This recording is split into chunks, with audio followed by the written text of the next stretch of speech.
آج جس اللہ تعالیٰ کی جس عظیم صفت کا تذکرہ کرنا چاہتا ہوں وہ ہے صفت قدرت۔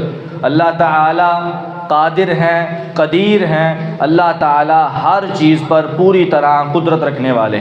انسان کا یہ عقیدہ ہونا بہت ضروری ہے، ان اللہ علی کل شیء قدیر، کہ اللہ تعالیٰ ہر چیز پر قادر ہے، کوئی بھی چیز اللہ کی صفت قدرت سے باہر نہیں ہے۔ یہ انسان کا عقیدہ ہونا بہت ضروری۔ آج ہم درباروں میں جاتے ہیں، پیروں کے پاس، بزرگوں کے پاس، اور مختلف ڈھیریوں پر جا کے ہم اس بات کو یہ ظاہر کر رہے ہوتے ہیں کہ شاید ہمارا اللہ یہ کام نہیں کر سکتا، ہم اس کام کے لیے اس کے پاس آئے ہیں، میرے پاس اولاد نہیں، میری بیماری نہیں جا رہی، میری یہ مصیبت ہے، یہ پریشانی ہے، اس پریشانی کو دور کرنے کے لیے آج میں اس دربار پہ آیا ہوں، اس دربار پہ میں دیکھ دوں گا، یہ بابا مجھ سے راضی ہو جائے گا اور میری مشکل دور ہو جائے گی۔ یہ ہماری وہ غلط سوچیں ہیں، وہ غلط نظریات ہیں جو ہمارے ذہنوں کے اندر پیدا ہو چکے، اور اللہ تعالیٰ کی ذات کے حوالے سے ہم اس چیز کو بالکل بھی بھول چکے ہیں کہ اللہ تعالیٰ ہر چیز پر پوری طرح قدرت رکھنے والے۔ ہمارا یہ عقیدہ ہو۔ ہمیں آج ڈاکٹروں نے لا علاج کہہ دیا، اس کی بیماری وہ ہے جس کا علاج کوئی نہیں ہے۔ ڈاکٹر کہہ رہے ہیں تیرا علاج ہمارے پاس نہیں، لوگ کہہ رہے ہیں تیری مصیبت کا حل ہمارے پاس نہیں، تیری پریشانی کا حل ہمارے پاس نہیں۔ یہ بات یاد رکھو، ایک ذات ہے جو آج بھی تیرے مصیبت کو حل کرنے والی ہے، ایک ذات ہے جو آج بھی تیری پریشانی کو دور کرنے والی ہے، ایک ذات ہے جو تجھے بیماری سے شفا دینے والی ہے، اور وہ کون ہے؟ ان اللہ علی کل شیء قدیر، وہ اللہ کی ذات ہے جو ہر چیز پر قادر ہے۔ اللہ تعالیٰ ہر چیز پر قادر ہے۔ اللہ تعالیٰ کو کوئی کام کرنے کے لیے، کوئی بھی کام کرنے کے لیے اسباب کی ضرورت نہیں ہوتی ہے۔ اللہ تعالیٰ بغیر اسباب کے کام کر دیتے ہیں۔ فرعون نے بچوں کو قتل کرنا شروع کیا، بنی اسرائیل پر ظلم شروع کیا، قرآن نے اس کا نقشہ کھینچا، یقتلون ابناءکم ویستحیون نساءکم۔ فرعون کیا کرتا تھا؟ بنی اسرائیل کی بچیوں کو، عورتوں کو زندہ چھوڑ دیتا تھا، اور ایک سال، پورا سال وہ بچوں کو قتل کرتا اور دوسرا سال چھوڑ دیتا۔ یہ اس کا ایک طریقہ تھا۔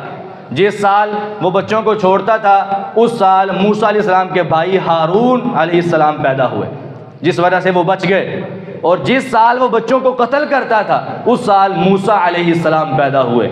موسیٰ علیہ السلام جب پیدا ہوئے، موسیٰ علیہ السلام کی ماں ڈر گئی، گھبرا گئی کہ پریشان ہو گئی، ابھی تھوڑی دیر کے بعد فرعون کے جلاد آئیں گے، قاتل آئیں گے، میرے بچے کو پکڑیں گے، قتل کر دیں گے۔ یا رب، اتنا حسین بچہ مجھے دیا ہے، لیکن اس کی حفاظت کون کرے گا؟ اس کو بچائے گا کون؟ فرعون کے شکنجے سے کون بچائے گا؟ اللہ نے کہا وَأَوْحَيْنَا إِلَى مُوسَى إِلَى أُمِّ مُوسَى أَنْ أَرْضِعِيهِ فَإِذَا خِفْتِ عَلَيْهِ فَأَلْقِيهِ فِي الْيَمِّ وَلَا تَخَافِي وَلَا تَحْزَنِي۔ اللہ کہتے ہیں ہم نے موسیٰ علیہ السلام کی ماں کی طرف وحی کی، ہم نے ایک فرشتے کو بھیجا، کہا اس کو دودھ پلا کے سمندر میں بہا دو، ایک صندوق میں ڈال کے حفاظت کرنا ہمارا کام ہے، کیونکہ ہم نے اس کو پیدا کیا ہے اور ہم ہی اس کی حفاظت کرنے والے ہیں۔ فرعون جو بچوں کو قتل کر رہا تھا اور بچوں کو، ایک بھی بچے کو وہ زندہ نہیں چھوڑتا تھا، اللہ کہتے ہیں ہماری قدرت دیکھو، ہم نے اسی کے محل میں موسیٰ علیہ السلام کی پرورش کو کروا دیا۔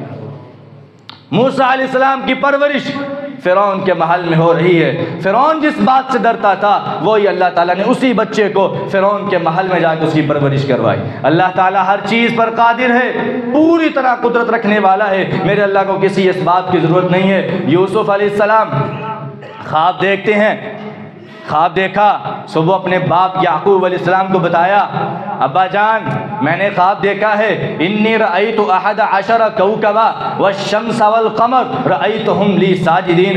اے ابا جی میں نے خواب دیکھا 11 ستارے، سورج اور چاند مجھے سجدہ کر رہے ہیں، اس خواب کی تعبیر کیا ہے؟ میں یہ کیوں دیکھتا ہوں؟ ابا جان کو سمجھ آ گئی، وہ نبی جو تھے کہنے لگے یا بنی لا تقصص رؤیاک علی اخوتک فیکیدوا لک کیدا۔ اے بیٹا یہ خواب اپنے بھائیوں کو نہ بتا دینا، یہ نہ ہو شیطان ان کے دل میں وسوسہ ڈالے، حسد کی آگ کو لگائے، حسد کی آگ جب لگ جائے گی تو بھائی کے درمیان نفرت پیدا ہو جائے گی۔ اے بیٹا اپنے بھائیوں کو یہ خواب نہ بتانا۔ یوسف علیہ السلام کو یہ کہا، بھائیوں کو پھر بھی پتہ چل گیا، بھائیوں نے یہ تدبیر اختیار شروع کی، بھائی کہنے لگے اقتلوا یوسف، یوسف کو قتل کر دو، آپس میں مشورہ کر رہے ہیں۔ ایک بڑے بھائی نے کہا کہ یوسف کو قتل نہ کرو، اس کو کسی کنویں میں پھینک دو، ہمارا مقصد تو یوسف کو دور کرنا ہے۔ تمام بھائیوں نے تدبیر کی، یوسف علیہ السلام کو کنویں میں ڈالا، یوسف علیہ السلام کنویں میں موجود ہیں، اللہ نے فرشتے کو بھیجا، کہا وَأَوْحَيْنَا إِلَيْهِ لَتُنَبِّئَنَّهُمْ بِأَمْرِهِمْ هَذَا، اے یوسف ایک وقت آئے گا تو تخت پہ بیٹھے گا، یہ سارے کے سارے جو تیرے بھائی ہیں تیرے سامنے فقیر ہو کر آئیں گے، تجھ سے مانگنے کے لیے آئیں گے، اور تو ان کو ان کے معاملے کی خبر دے گا۔ یوسف علیہ السلام کو کنویں سے نکال کر تخت پہ بٹھانے والی ذات کون سی ہے؟ ان اللہ علی کل شیء قدیر، وہ ذات ہے جو ہر چیز پر پوری طرح قدرت رکھنے والی ہے۔ کون ہے وہ؟ کون سوچ سکتا تھا؟ کیا بھائیوں نے یہ سوچا تھا کہ ہم نے اپنے چھوٹے بھائی کو کنویں میں ڈالا ہے، کبھی یہ بادشاہ بھی بنے گا اور ہمیں اس کی ضرورت پڑے گی؟ کبھی نہیں سوچا تھا۔ بلکہ اللہ تعالیٰ نے کیا کیا؟ یوسف علیہ السلام کو عزت دی، مقام دیا، شرف دیا۔ اللہ کہتے ہیں وَكَذَلِكَ مَكَّنَّا لِيُوسُفَ فِي الْأَرْضِ، ہم نے یوسف علیہ السلام کو زمین میں جگہ دی، ہم نے ان کو بادشاہ بنایا۔ ایک وقت آیا، بھائی آئے مانگنے کے لیے، بھائی آئے فقیر بن کر آئے، مانگ رہے ہیں، کہہ رہے ہمارے شہر میں ہمارے علاقہ میں قحط سالی آ گئی۔ ان کو کیا پتا یہ ہمارا بھائی ہے، اپنے بھائی کو کہہ رہے ہیں آج ہمیں غلہ دے دو، ہمیں ضرورت ہے۔ یوسف علیہ السلام نے اپنے بھائیوں کو پہچان لیا، قرآن کہتا ہے وہ نہ پہچان سکے، یوسف علیہ السلام نے پہچان لیا۔ پھر پوچھا بتاؤ تم نے یوسف کے ساتھ کیا کیا؟ جب یوسف کا نام لیا بھائیوں کو شبہ ہوا، کہنے لگے انت یوسف، کیا یوسف تو نہیں؟ تو یوسف علیہ السلام نے فوری کہا انا یوسف وہذا اخی قد من اللہ علینا انہ من یتقی ویصبر فان اللہ لا یضیع اجر المحسنین۔ میرے بھائیو یاد رکھو، تم چاہتے تھے میں اپنے باپ سے دور ہو جاؤں، تم چاہتے تھے میں تم پر زیادہ مرتبے اور شان والا نہ بنوں، آج دیکھو تم مجھ سے مانگنے کے لیے آئے ہو، میرے قادر اور قدیر رب نے مجھے تخت دیا، مجھے بادشاہ بنا دیا، اور تمہیں کس حالت میں لا کھڑا کیا۔ حسد سے بچو، بغض سے بچو، نفرت سے بچو، اللہ تعالیٰ تمہیں ذلیل کر دے گا۔ اگر حسد کرتے رہو گے، بغض کرتے رہو گے، اگر ایک دوسرے کے ساتھ نفرت کرتے رہو گے، ایک دوسرے کے خلاف سازشیں کرتے رہو گے، تو کون سا حال ہوگا جو یوسف علیہ السلام کے بھائیوں کا ہوا تھا؟ کسی کے ساتھ حسد کرنے کا فائدہ کوئی نہیں، نفرت کرنے کا فائدہ کوئی نہیں، بغض رکھنے کا فائدہ کوئی نہیں ہے۔ اللہ کہتے ہیں یوسف علیہ السلام کو ہم نے شان دیا، قد من اللہ علینا انہ من یتقی ویصبر۔ اللہ کہتے ہیں جو تقوی اختیار کرتا ہے اور صبر کرتا ہے، کسی کے حسد کا جواب حسد میں نہیں دیتا، کسی کے بغض کا جواب بغض میں نہیں دیتا، کسی کے غصے کا جواب غصے میں نہیں دیتا۔ اللہ کہتے ہیں جو بندہ صبر کرتا ہے ان اللہ لا یضیع اجر المحسنین، اللہ نیکی کرنے والوں کے اجر کو ضائع نہیں کرتا۔ اللہ قادر ہے، قدیر ہے، ہر چیز پر پوری طرح قدرت رکھنے والا ہے۔ آج ہمیں چاہیے ہم اپنی دعاؤں میں اللہ تعالیٰ کی اس صفت کو وسیلہ بنا کے دعا کریں۔ نبی علیہ السلام نے ہمیں دعائے استخارہ سکھائی۔ ہم آج کوئی بھی کام کرنا ہو نا تو اپنے محسن کے ساتھ مشورہ کرتے ہیں، اپنے خیر خواہ کے ساتھ مشورہ کرتے ہیں، یار میں کام کرنے لگا میں مشورہ دیکھ کراں کہ نہ کراں، کرتے ہیں نا مشورہ۔ نبی علیہ السلام نے کہا تھا اے لوگو آپس میں مشورہ کرتے ہو کبھی اپنے رب سے بھی مشورہ کیا کرو۔ تم آپس میں جو جانتے ہو وہ محدود ہے، جو رب جانتا ہے وہ لامحدود ہے۔ رب تو مستقبل کی باتوں کو بھی جانتا ہے۔ جو کام تم کرنے والے ہو، تم جس سے مشورہ کر رہے ہو اس کو نہیں پتا کہ یہ تمہارے لیے بہتر ہے کہ نہیں بہتر، اللہ تعالیٰ جانتا ہے کہ یہ کام تمہارے لیے بہتر ہے یا بہتر نہیں ہے۔ نبی علیہ السلام نے دعا استخارہ سکھائی، کہا اس دعا کے ذریعے اپنے رب سے مانگا کرو اللہم انی استخیرک بعلمک واستقدرک بقدرتک۔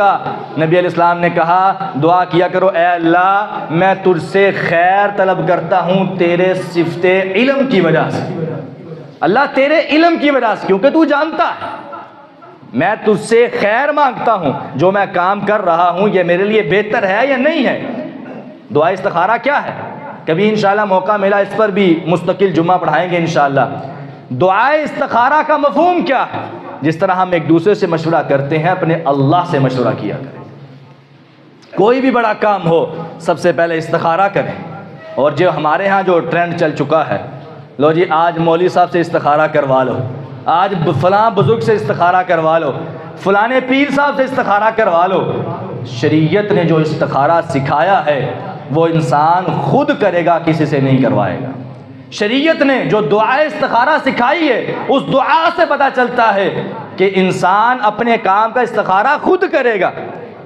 کوئی اگر کسی کا استخارہ کرتا ہے وہ شریعت کے خلاف ہے، وہ شریعت کے مطابق نہیں. یہ بات ذہن میں رکھیں. انسان کا تعلق اپنے اللہ سے خود ہونا چاہیے، کسی کے واسطے سے نہیں ہونا چاہیے. اللہم انی استخیرک بعلمک، یا اللہ میں تجھ سے خیر طلب کرتا ہوں تیرے علم کی وجہ سے. واستقدرک بقدرتک، یا اللہ میں تجھے تیری صفت قدرت کا واسطہ دے کے تجھ سے طاقت کا سوال کرتا ہوں. صفت قدرت، اللہ تعالیٰ کو صفت قدرت کا واسطہ دے کے سوال کرو.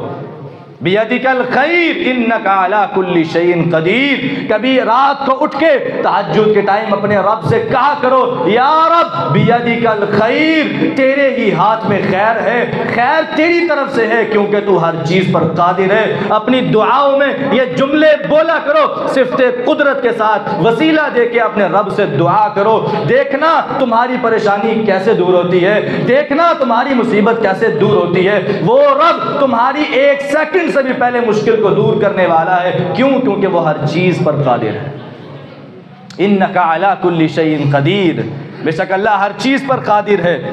نبی علیہ الصلوۃ والسلام نے فرمایا، اللہ تعالیٰ کہتے ہیں حدیث قدسی، من علم، جو بندہ یہ جان لیتا ہے، انی ذو قدرت علی مغفرہ، جو بندہ یہ جان لیتا ہے کہ اللہ تعالیٰ معاف کرنے پر قادر ہے، جس بندے کا اس بات پہ یقین ہو جاتا ہے کہ میں جتنے مرضی گناہ کر لوں میرا رب مجھے معاف کرنے پر قادر ہے، اس بندے کا یقین ہو گیا، اللہ کہتے ہیں فاستغفرنی بقدرتی، اگر وہ بندہ مجھ سے استغفار کرے میری صفت قدرت کا واسطہ دے کر، مجھے صفت قدرت کا واسطہ دے کے مجھ سے سوال کر دے، غفرت لہ ولا ابالی، میں اس بندے کے سارے گناہوں کو معاف کر دوں گا، چاہے وہ سمندر کی جھاگ کے برابر کیوں نہ ہو اور مجھے پرواہ بھی کوئی نہیں ہو. اللہ تعالیٰ ہر چیز پر قادر. انک علی کل شیء قدیر، بے شک اللہ ہر چیز پر قادر ہے.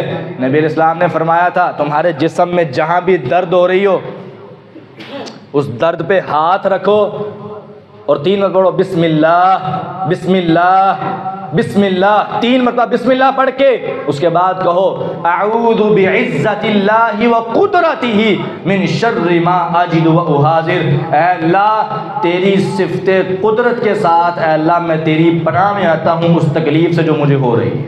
اللہ تعالیٰ تمہاری تکلیف کو دور کر دے، تمہاری پریشانی دور کر، تمہاری درد دور ہو جائے گی. صفت قدرت میں بڑی طاقت ہے، بڑی طاقت ہے. ہمارا ایمان نہیں ہے اللہ پہ، ہمارا یقین نہیں ہے اللہ پہ. اللہ تعالیٰ تو قادر ہے، اللہ تعالیٰ تو ہمارے تمام مسائل کو حل کرنے والا تھا. آج ہم نے خود اپنے اندر غیر اللہ کو داخل کیا، اپنے عقیدے میں غیر اللہ کو داخل کیا. حقیقت یہ ہے کہ ہمارا اللہ سب کچھ کرنے والا ہے، کوئی ایسا کام نہیں ہے جو اس کی صفت قدرت سے باہر ہو. اللہ تعالیٰ ہر چیز پر قادر ہے. ایک موحد انسان، بخاری کی روایت ہے، اس نے ایک بندے سے قرضہ لیا.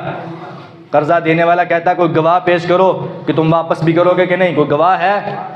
کہنے لگا میں اللہ کو ضامن بناتا ہوں، اللہ کو گواہ بناتا ہوں کہ میں تمہیں قرضہ واپس کر دوں. اس نے کہا ٹھیک ہے، اللہ کو گواہ بنایا، ٹائم طے ہو گیا، وقت طے ہو گیا، فلاں وقت میں تم مجھے قرضہ واپس کر دو گے. وہ چلا گیا، یہ بھی چلا گیا. وقت پورا ہوا، یہ آیا قرضہ لے کر. 1000 دینار تھے، لاکھوں روپیہ. 1000 دینار، دینار سونے کا ہوتا ہے. 1000 دینار لے کر آیا واپس کرنے کے لیے. دیکھا اس کے اور اس کے راستے میں نا دریا تھا، دریا عبور کر کے پھر اس کے پاس جانا تھا. اس نے دیکھا سارا دن وہاں پہ کھڑا رہا، کشتی نہ ملی اس کو. یہ بیچارہ پریشان. اس نے کہا میں نے تو اللہ کو گواہ بنایا، میں نے تو اللہ کو ضامن بنایا. جس انسان نے اللہ کو گواہ بنایا ہو، اگر حقیقت میں اللہ کی گواہی کو وہ چاہتا ہے، اللہ کی گواہی کو وہ محسوس کرتا ہے کہ کتنی بڑی ہے، وہ اس کا خیال بھی رکھتا ہے. آج ہمیں اللہ کی قدرت کیوں نہیں دکھائی دیتی؟ ہم بڑے پکے منہ سے انشاءاللہ کہہ کے جھوٹ بولتے ہیں، ہم بڑے پکے منہ سے انشاءاللہ کہہ کے جھوٹے وعدے کرتے ہیں، ہمیں اللہ کی قدرت کیسے ملے گی؟ انشاءاللہ کہہ کے ہم یہ کسی کو یقین دلانے کے لیے انشاءاللہ تو کہہ دیتے ہیں، لیکن بعد میں وہ کام کرنے کا ارادہ ہی نہیں ہوتا۔ کیا ہمیں صفت قدرت کی نصیب ہوگی؟ کبھی بھی نصیب نہیں ہوگی۔ اللہ تعالیٰ قدیر ہے، ہر چیز پر قادر ہے۔ اس نے اللہ کو ضامن بنایا تھا، رات جب ہو گئی کشتی نہ ملی، بڑا پریشان ہوا، اس نے ایک لکڑی پکڑی، لکڑی کے اندر 1000 دینار رکھے، اس کو بند کر کے اس نے سمندر میں چھوڑ دیا۔ تم یقین کرو کہ اگر تم اللہ پہ یقین کر لو، اللہ تعالیٰ کی صفت قدرت کو پہچان لو، تو اللہ تعالیٰ ایسے چیزوں سے بھی تمہاری مدد کرے گا تم سوچ بھی نہیں سکتے۔ اللہ تعالیٰ نے دریا کی لہروں کو ڈاکیا بنا دیا، اللہ نے سمندر کی لہروں کو ڈاکیا بنا دیا۔ وہاں پہ وہ بندہ بھی انتظار کر رہا تھا کہ یار ابھی تک آیا نہیں، اللہ کو ضامن بنایا تھا، وہ لکڑی آ رہی تھی، اس نے کہا چلو کوئی بات نہیں، ہو سکتا ہے کوئی پریشانی بن گئی ہو، کل آ جائے گا، میں لکڑی پکڑ کے لے جاتا ہوں اور گھر میں جا کے کوئی آگ وغیرہ جلا لوں گا اس سے۔ لکڑی لے کے گھر گیا، گھر میں جا کے کلہاڑی ماری تو 20 میں سے 1000 دینار نکلے۔ تو اللہ تعالیٰ کا شکر ادا کیا، وہ بھی بڑا ایماندار تھا، اس نے کہا یار پتہ نہیں اس کو ملے ہیں کہ نہیں ملے، اس نے پھر دوبارہ 1000 دینار اکٹھے کیے، پھر دوبارہ وہ کشتی پر بیٹھ کے اس کے پاس پہنچا اور جا کے کہنے لگا یار میں نے تجھ سے وعدہ کیا تھا، میں اپنی پورے ٹائم پہ تمہیں واپس نہیں کر سکا، اب میں لے کر آیا ہوں۔ اس نے کہا میں قربان جاؤں تیری ایمانداری پہ، جس اللہ کو تم نے ضامن بنایا تھا اس اللہ نے مجھے تمہارے پیسے واپس کر دیے، جو تم نے پیسے بھیجے تھے وہ مجھے مل گئے۔ جب اللہ کو ضامن بنایا ہو اللہ تعالیٰ اس کی مدد کرتا ہے۔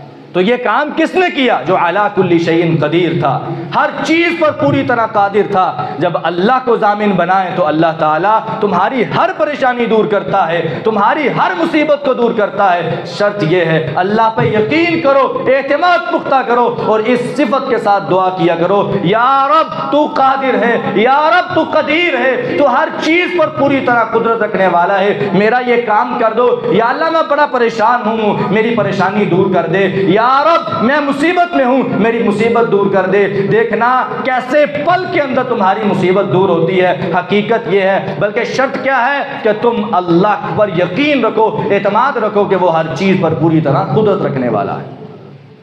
ایک بہت ہی پیارا واقعہ، یہ 5-6 سال پہلے کی بات ہے، جھنگ کے اندر ایک بہت ہی پرانا گاؤں ہے، اس کے اندر بہت بڑی جہالت، بہت زیادہ جہالت ہے۔ وہاں پہ لوگ غیر اللہ کو اور درباروں سے ایسے مانگتے ہیں جیسے در حقیقت اللہ سے مانگ رہے ہیں، بہت زیادہ جہالت۔ وہاں پہ ایک نوجوان موحد ہو گیا، عقیدہ توحید اپنایا، قرآن پاک کو حفظ کیا، ترجمہ پڑھا، اس کو عقیدہ توحید کی سمجھ آ گئی، وہ لوگوں کو سمجھانے لگا۔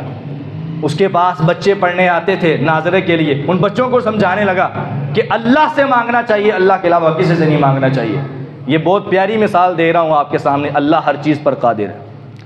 جب ان کے ماں باپ کو پتہ چلا کہ یہ ہمارے بچوں کو گمراہ کر رہا ہے، ان میں سے ایک بچے کا جو والد تھا، وہ وہاں پہ ایک مزار ہے پیر بکھا، اس کے پیر بکھے کا مزار بڑا مشہور ہے اس گاؤں کے اندر، وہاں کا وہ پکا مرید تھا، کہنے کہ اس کا مجاور تھا، اور وہ آ کے نا اس کے ساتھ اس کے پاس بیٹھا اور کہنے لگا تم بڑا باتیں کرتے رہتے ہو کہ اللہ کے علاوہ کوئی کچھ نہیں کر سکتا، اللہ یہ سب کچھ کرنے والا اور اللہ سے ہی مانگنا چاہیے۔ ہمارے جو دربار والے پیر بکھا صاحب ہمارے جو ان کے تو چندے والا جو باکس ہے اس کا تو تالا کوئی نہیں کھول سکتا، چاہے چابی اس کے پاس ہو یا نہ ہو، اس کے تالے کو ہاتھ کوئی نہیں لگا سکتا، وہ ٹانگیں توڑ دیتا۔ اس نے کہا تم ایسا کرو مجھے لے جاؤ، میں ادھر جا کے تمہارے سامنے کئی مرتبہ ہاتھ بھی لگاتا ہوں، اگر میری ٹانگ ٹوٹ گئی تو میں تمہارا مسلک اختیار کر لوں گا، لیکن اگر نہ ٹوٹی تو تم ادھر آ جاؤ، تم موحد ہو جاؤ۔ اس کو پتا تھا کہ ایسا ہو جانا۔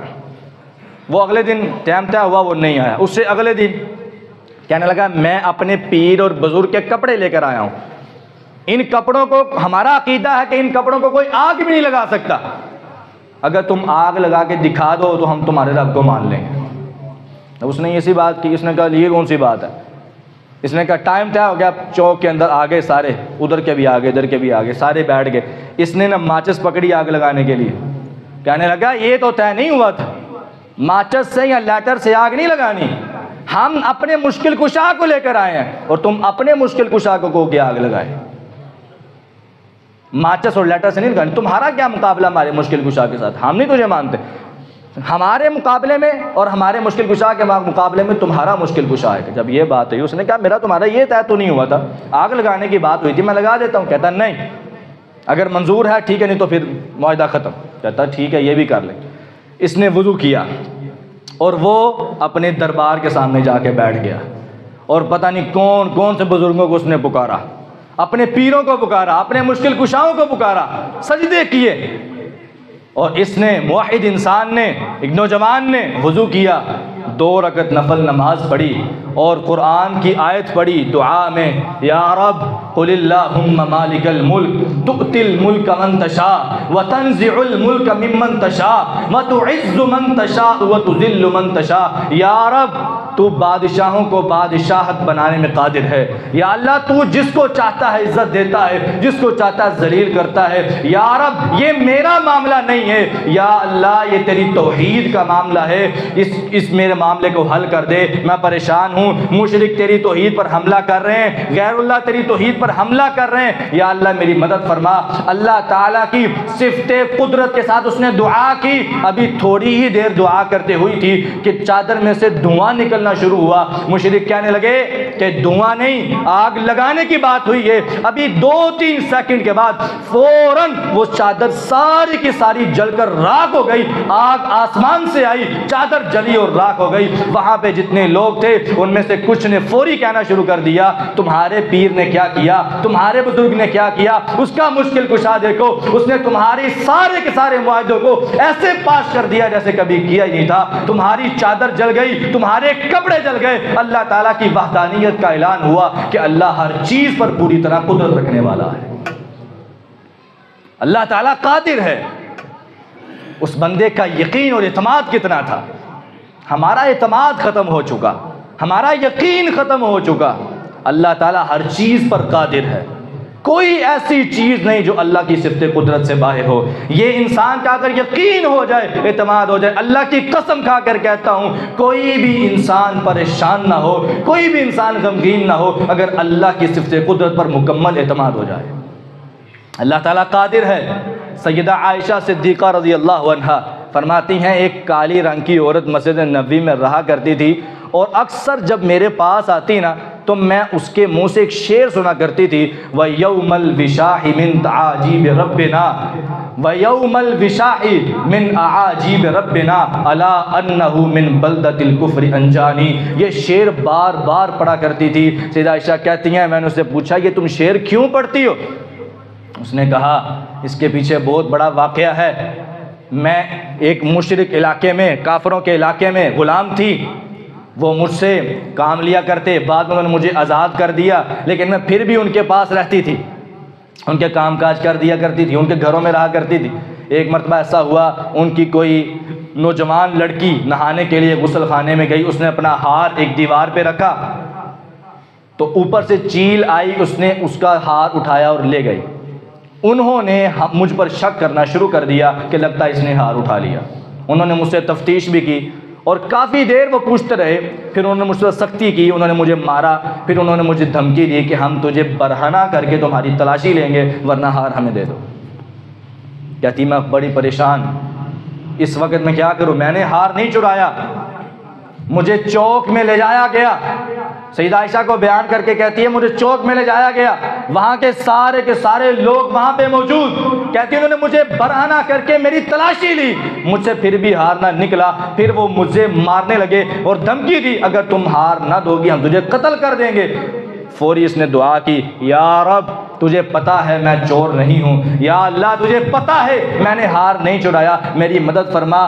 فوری چیل آئی، اس نے ہار وہاں پہ پھینکا، انہوں نے ہار دیکھا تو فوری آنکھیں کھلی رہ گئیں۔ اللہ تعالیٰ نے اس کی مدد کی۔ بتائیں اس موقع پہ، اس مصیبت کے وقت میں، پریشانی کی حالت میں اس کی مدد کرنے والا کون تھا؟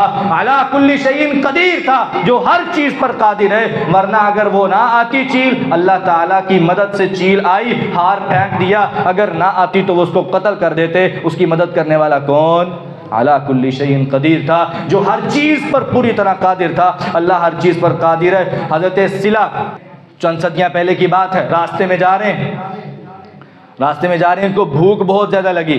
اچانک ایک بندہ نظر آیا، اس کے پاس گئے، کہتے یار مجھے بھوک لگی ہے، کھانا دے دو۔ اس نے ایک روٹی نکال کے دی، انہوں نے ایسے دیکھا تو اس میں سمے لانا شروع ہو گئی۔ کہنے لگے اس میں سمے لا رہی ہے، کیا بات ہے؟ کہنے لگا میں نے اس میں سور کی چربی ملائی، مطلب سور کی چربی کا پراٹھا ٹائپ میں نے بنایا۔